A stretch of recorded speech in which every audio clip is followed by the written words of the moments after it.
Hey guys, it's me, EODGamer here, and today we're back with another short 2-minute build guide video on how I like to build my characters.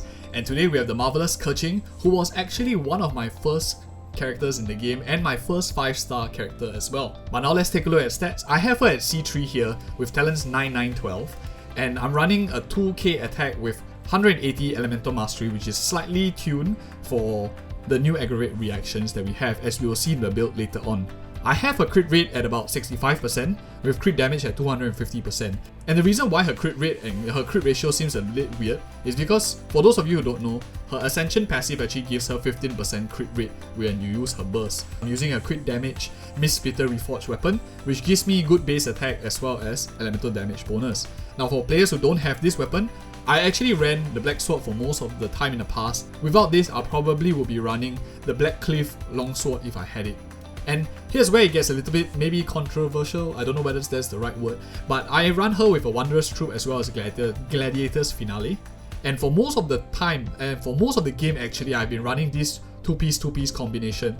And this works really nicely because the Wondrous 2-piece actually gives her very nice EM for Aggravate now with the new Sumeru patch. Let's take a look at the artifacts now. I'm running an Electro damage bonus, a crit rate, as well as an attack sense. A pretty standard build for most Keqings out there, going crit, Electro, and sense.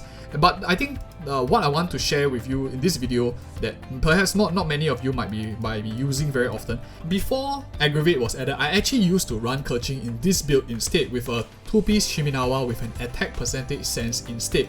And this build was actually what I ran because I find it plays into Keqing's strengths. If you're not planning to run her in an Aggravate team, which I think the build that I showed you previously works better, this build actually works pretty well as well. I'll link a video in the video card above where I looked at Cryo Keqing for a little bit and I was actually very fascinated by the damage that she did.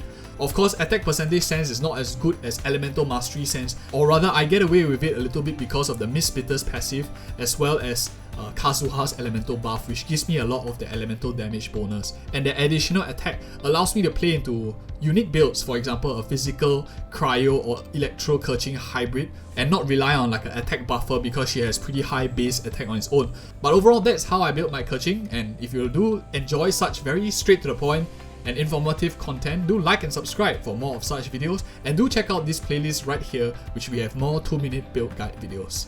Thank you for watching and see you in the next video.